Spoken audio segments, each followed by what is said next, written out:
یہ دنیا ہے، یہ مال ہے، یہ درہم اور دینار ہے، یہ سب کچھ لے لیجئے، یہ پوشاکیں. حضرت احمد کی آنکھوں میں آنسو آ گئے رحمہ اللہ، اور چلا کے کہے ھذا اشد من الاولی. اے اللہ، وہ جو پہلی آزمائش تھی کہ میرے وجود کے اوپر کوڑوں کو برسایا گیا، میرے ہاتھوں میں ہتھکڑیوں کو ڈالا گیا، میرے پاؤں کے اندر زنجیروں کو ڈالا گیا، مجھے پابند سلاسل کر دیا گیا. اللہ، وہ آزمائش کم تھی، یہ اس سے بھی کڑی آزمائش. یہ ہمارے اسلاف تھے، ایمان پر قائم رہے، نہیں قبول کی. اور یہاں ایک باریک نکتہ موجود ہے کہ مسلمان حکمران بھلے کتنی ہی ان سے غلطیاں ہو جائیں، کبھی ان کی ذات کے اوپر کفر کا فتویٰ ہمارے اسلاف نے نہیں لگا، ان کی تکفیر نہیں کی، ان کے خلاف خروج نہیں کیا، ان کے خلاف بغاوت نہیں کی کہ یہ ایک فتنے کی راہ ہے. حق پر قائم رہے، کلمہ حق کہیں، ڈنکے کی چوٹ کہیں، لیکن کسی کے اوپر کفر کا فتویٰ نہیں لگا. تکفیر عام بتا رہا تھا، ایمان اس کو کہتے. اچھا، جب یہ ایمان انسان کے دل پہ بیٹھتا ہے، اللہ تعالیٰ پھر دو چیزیں انسان کو دیتے. کتنی چیزیں دیتے؟ دنیا کے اندر ثابت قدمی، دنیا کے اندر ثابت قدمی. وہ کیا ہے؟ وہ آپ نے سن لیا کہ انسان ایمان کے اوپر پھر قائم رہتا ہے، پھر کوئی لالچ، کوئی طمع، کوئی ہرس، کوئی دکھ، کوئی غم، کوئی پریشانی اس انسان کو ہلنے نہیں دیتی. یہ ایمان پر قائم رہتا. اور دوسری، اللہ تعالیٰ اسے کیا عطا فرماتے؟ آخرت میں ثبات. آخرت میں کیا ہوتا ہے؟ ثبات. یہاں رک کے میں آخرت ثبات کو سمجھانے سے پہلے ایک بات آپ سے کر لوں کہ اکثر لوگ وہ صرف زبان سے دعویٰ کرتی ہیں فہم کے بغیر کہ اللہ پر ایمان ہے. مجھے بتائے، اللہ پر ایمان سب کہتی ہے کہ نہیں ہے؟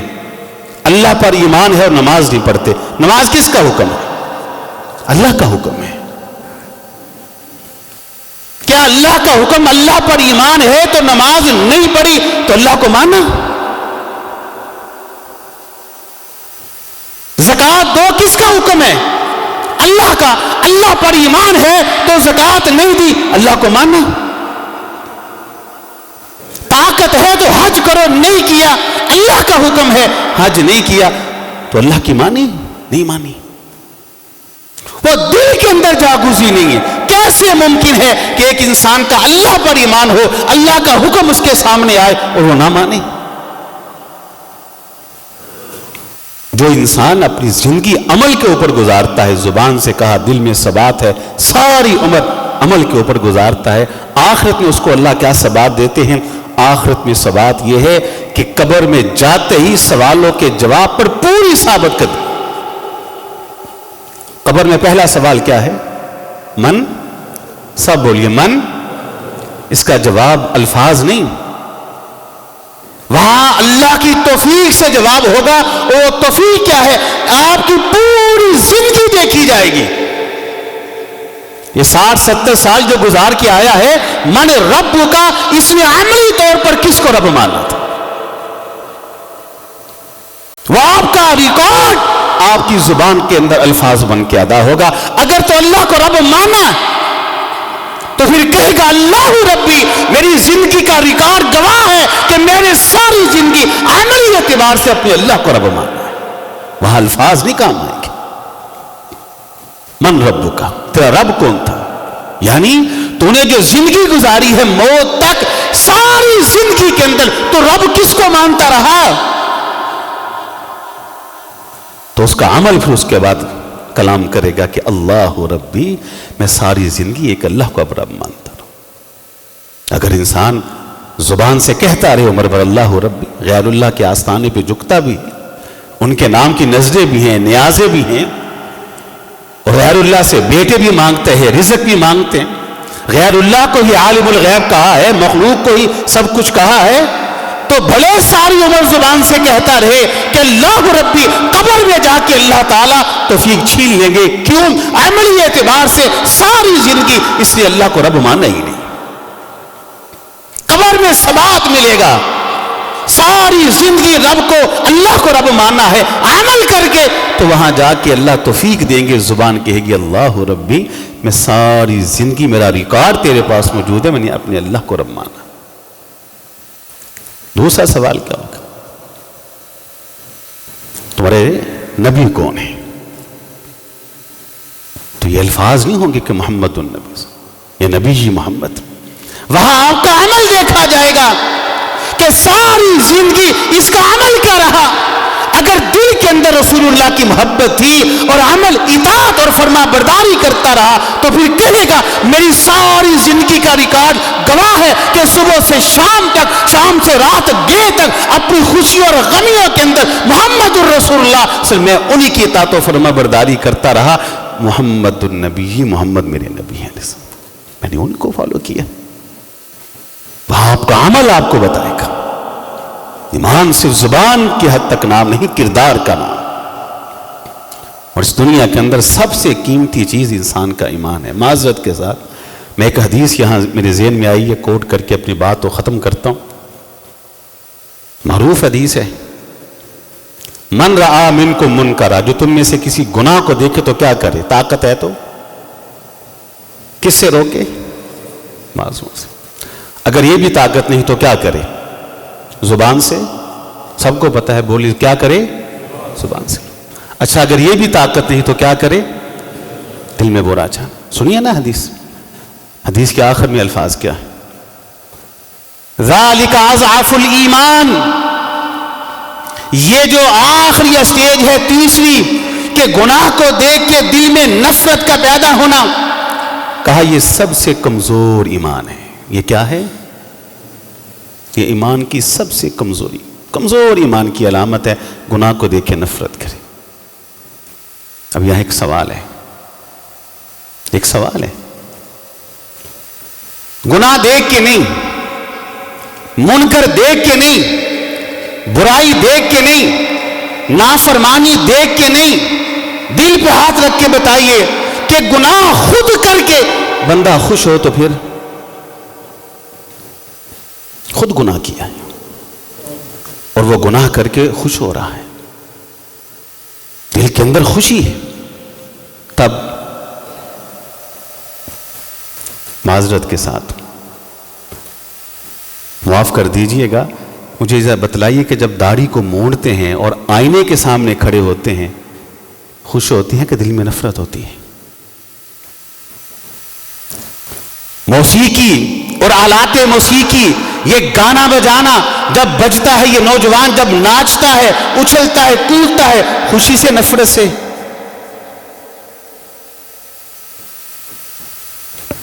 خواتین تشریف لائی ہے، بتلائیے بناؤ سنگار کر کے اور بے پردہ ہو کر، بازو ننگے، کمر ننگی، پیٹھ ننگی، پنڈلیاں ننگی، پاؤں ننگے، بناؤ سنگار کر کے کسی شادی حال میں، کسی پارک کے اندر، کسی بازار میں آوارہ جاتی ہیں خوشی سے نفرت سے؟ حرام کا سود کا مال جب ہاتھ میں آتا ہے، بتلائیے اس مال کو جب ہاتھ میں دیکھتا ہے خوش ہوتا ہے، نفرت کرتا ہے؟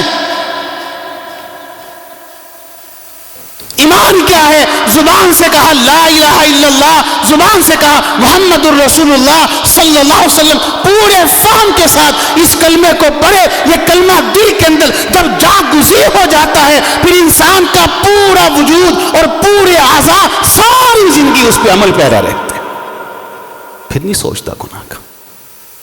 فہم کے ساتھ کلمہ، یہ ہے ایمان. جیسے سیرت کی تقریباً ہر کتاب کے اندر واقعہ لکھا ہے، ہر کتاب میں کہ غزوہ ہے اور اس غزوے کے دوران دونوں لشکر آمنے سامنے. نبی علیہ الصلوۃ والسلام لڑائی سے قبل ایک اعلان کرتے.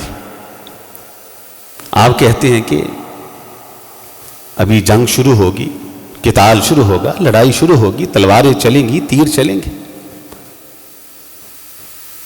آج کون میرا چوکیدار بنے گا؟ میں اپنے خیمے کے اندر ایک لیڈر کی حیثیت سے موجود ہوں گا، تو میرے خیمے کے باہر چوکیدار کی حیثیت سے کون کھڑا ہوگا؟ ایک صحابی کھڑے ہو جاتے ہیں. اللہ کے رسول میں آپ نے دیکھا اوپر سے نیچے تک وجود کو دیکھا، دبلے ہیں، پتلے ہیں، کمزور ہیں، مارکو سے نحیف الوجود ہے. آپ نے کہا نہیں، تو بیٹھ جا، تو ذرا کمزور ہے، تیرا وجود ذرا پتلا ہے، دبلا ہے. رسول اللہ کا حکم تھا، وہ بیٹھ گیا. آپ نے پھر کہا آج کون ہے جو اس تلوار کو پکڑے، اس کا حق ادا کرے؟ وہ پھر کھڑا ہو گیا، رسول میں۔ آپ نے کہا نہیں، میں نے پہلے بھی کہا ہے کہ تو بیٹھ جا، تو بیٹھ جا، تو دبلا پتلا کمزور ہے۔ وہ بیٹھی۔ تیسری بار پھر اعلان کیا، آج کون ہے جو عین حالت جنگ میں محمد کے خیمے کی چوکیداری کرے گا علیہ الصلوۃ والسلام؟ وہ پھر کھڑا ہوا، کھڑے ہوتے ہی کہتا اللہ کے رسول علیہ السلام بیٹھنے کا حکم بعد میں دیجیے، پہلے میری ایک عرض سن لیجیے۔ کہا بتا تیری عرض کیا ہے؟ وہ کہتا ہے اللہ کے رسول میرے وجود کی ناتوانی کو نہ دیکھیے، میرے ایمان کی توانائی کو دیکھیے، میری ایمانی قوت کو دیکھیے جو بار بار مجھے کھڑا ہونے پہ مجبور کر رہے ہیں۔ آپ بتلائیں اس تلوار کا حق کیا ہے، میں ادا کر دوں گا۔ آپ نے جذبہ دیکھا، وہ ایمانی قوت دیکھی، یہی ایمان۔ تلوار اس کے ہاتھ میں تھی۔ کہا اب اس کا حق یہ ہے کٹنا گوارا کر لیں، مرنا گوارا کر لیں، خیمے سے ہٹنا گوارا نہ کریں۔ کہتا ٹھیک ہے، آپ کا حکم ہے، ایسا ہی ہوگا۔ تلوار کو پکڑے، خیمے کے باہر چوکیدار پہرے دار کی حیثیت سے کھڑا ہے۔ ادھر جنگ شروع ہوتی، ٹکراؤ ہوتا ہے، تصادم ہوتا ہے، تلواریں چلتی، تیر چلتے، خون کے فوارے پھوٹتے، لاشیں زمین پہ تڑپتے ہیں۔ ایسے عالم کے اندر ایک تیر آتا ہے اور آ کر اس چوکیدار اور صحابی کے جسم کے اندر پیوست ہو جاتا ہے، خون نکلنا شروع۔ دوسرا تیر آتا ہے، آ کر وہ بھی پیوست ہو جاتا ہے، لہو بہتا ہے۔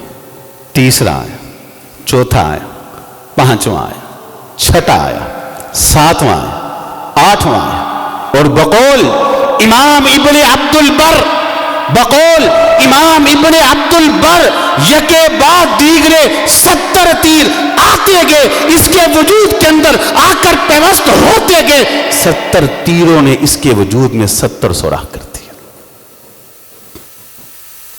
نڈال ہوا، زمین پہ گر گیا۔ دیکھیے جب جاگزی ہوتا ہے دل کے اندر ایمان، پھر انسان کی کیفیت کہاں تک پہنچتی۔ صحابہ اکرام اس کو اٹھانے لگے، آنکھوں کے اندر ناتوانی اور کمزوری کی وجہ سے، لہو کے بہہ جانے کی وجہ سے کھل نہیں رہی تھی، کبھی کھلتی کبھی بند ہوتی۔ آنکھوں کو کھولتا ہے، ہونٹ ہلتے ہیں، کہتا ہے کیا کرنے لگے ہو، کیا کرنے لگے ہو؟ اس کے ساتھی کہتے ہیں وہ سامنے خیمہ ہے، وہاں مرہم پٹی کا انتظام ہے، تو میں اٹھا کے وہاں لے جانا چاہتا تاکہ تیرے جسم سے تیر نکالے اور تیرے جسم کے اوپر مرہم کو رکھے۔ کہتا ہے یہ ظلم نہ کرو، یہ ظلم نہ کرو، مجھ کو چھوڑ دو، میں اللہ کے رسول کی حکم کی اطاعت و فرما برداری کر۔ کہتے ہیں تو نے اطاعت کر دی، تو نے حق ادا کر دیا، 70 تیروں کو جسم پہ لے کے زمین پہ گرا ہے، اور اطاعت کس کو کہتے ہیں؟ کہتا نانا میں نے کب حق ادا کیا؟ دیکھو ابھی میرے ہاتھوں میں پکڑنے کی طاقت ہے، دیکھو میری آنکھیں دیکھ سکتی ہیں، میرے کان سن سکتے ہیں، میرے سینے پہ ہاتھ رکھو، دل کے اندر دھڑکنے کی طاقت موجود ہے، میرے سینے پہ ہاتھ رکھو، سانس کا آنا جانا بھی باقی ہے، اور میں نے اللہ کے رسول سے وعدہ کیا ہے جب تک میرے سینے میں ایک بھی سانس باقی ہے، میری رگوں میں خون کا ایک بھی قطرہ موجود ہے، خیمے سے نہیں ہٹوں گا، نہیں ہٹوں گا۔ رسول اللہ تشریف لاتے علیہ السلام، آپ نے دیکھا کہ آپ کا چوکیدار، آپ کا جانثار، آپ کا پہرے دار، وہ جو کہتا تھا کہ میری ایمانی قوت کو دیکھیے، آج اس نے اپنی ایمانی قوت کا مظاہرہ کیا۔ گرا پڑا ہے، آپ اس کے سر کو اٹھاتے ہیں، اپنی گود میں رکھتے ہیں، ایسے ہی گود میں رکھا، اپنی نگاہوں کو کھولتا ہے، سامنے اس کو چہرہ نبوت دکھائی دیتا۔ نبی علیہ الصلوۃ والسلام اپنے نازک اور مبارک ہتھیلی کو یوں کی آنکھوں میں رکھتے، کہتا اللہ کے رسول ہاتھ ہٹا لیجیے، اپنی اس ہتھیلی کو ہٹا لیجیے۔ پوچھا کس لیے؟ کہا اس لیے کہ میں آپ کے چہرہ پر نور کا دیدار کر سکوں، اسی حالت میں مر سکوں، تاکہ قیامت کے دن جب اللہ مجھ سے پوچھے کہ بتا تو کس حال میں مرا تھا، میں اللہ سے کہوں اللہ جہاد کا میدان تھا، تیرے نبی کی خیمے کی چوکیداری کر رہا تھا، میرے وجود کے اوپر 70 تیر لگے ہوئے تھے، 70 تیروں نے میرے وجود میں 70 سوراخ کر دیے تھے، میرا سر نبوت والی گود میں تھا اور میری آنکھیں اس چہرے کو دیکھ رہی تھی کہ جس چہرے کو حالت اسلام میں دیکھنے والی ہر آنکھ پر آپ نے جہنم کو حرام کر دیا۔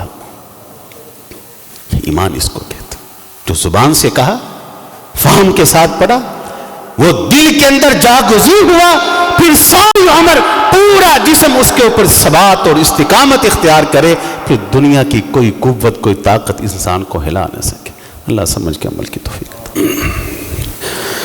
ان الحمد للہ نحمده ونستعینه ونستغفره ونعوذ باللہ من شرور انفسنا ومن سیئات اعمالنا من يهده الله فلا مضل له ومن يضلله فلا هادي له وأشهد أن لا إله إلا الله وحده لا شريك له وأشهد أن محمدا عبده ورسوله صلى الله عليه وسلم يا أيها الذين آمنوا اتقوا الله حق تقاته ولا تموتن إلا وأنتم مسلمون يا أيها الناس اتقوا ربكم الذي خلقكم من نفس واحدة وخلق منها زوجها وبث منهما رجالا كثيرا ونساء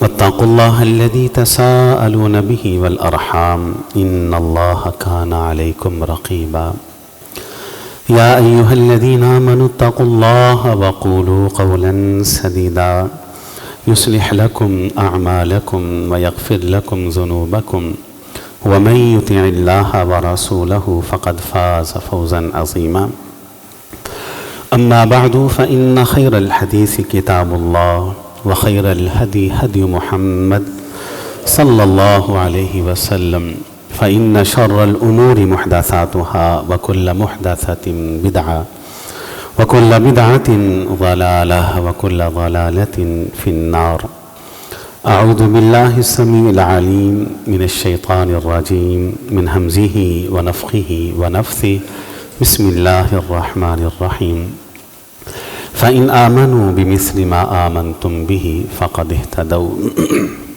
خلاصہ کلام یہ ہے کہ قرآن مجید کے اندر حضرات صحابہ کے ایمان کو ہمارے لیے ایک مثال اور رول ماڈل قرار دیا گیا۔ صحابہ اکرام کا جو ایمان تھا وہ ظاہری نہیں تھا کہ آپ کسی جھنڈے کو پکڑیں، کسی پگڑی کو پہنیں، کوئی زندہ باد مردہ باد کا نعرہ لگائیں، بلکہ ان کا ایمان تھا کہ جو کلمہ پڑھا ہے اس کو فہم کے ساتھ پڑھا ہے، پھر وہ فہم دل کے اندر جاگزی ہوا ہے، اور پھر جو دل کے اندر موجود ہے ساری زندگی اس کے اوپر عمل پیرا رہا۔ یہ جو ایمان ہوتا ہے، جو انسان کے دل کے اندر جاگزی ہوتا ہے، پھر انسان دنیا کے کسی لالچ، دنیا کی کسی تکلیف کی وجہ سے ایمان کے اوپر کمپرومائز اور سمجھوتا نہیں کرتا، بلکہ ہمیشہ اللہ کی توحید کے اوپر قائم رہتا ہے اور رسول اللہ کی اطاعت کے اوپر، اتباع کے اوپر قائم رہتا ہے۔ اللہ سے دعا ہے کہ اللہ اس کہنے والے کو بھی اور سب سننے والوں کو صحابہ کے ایمان جیسا ایمان عطا فرمائے۔ یہ کچھ دعاؤں کی درخواستیں آئی ہیں۔ جی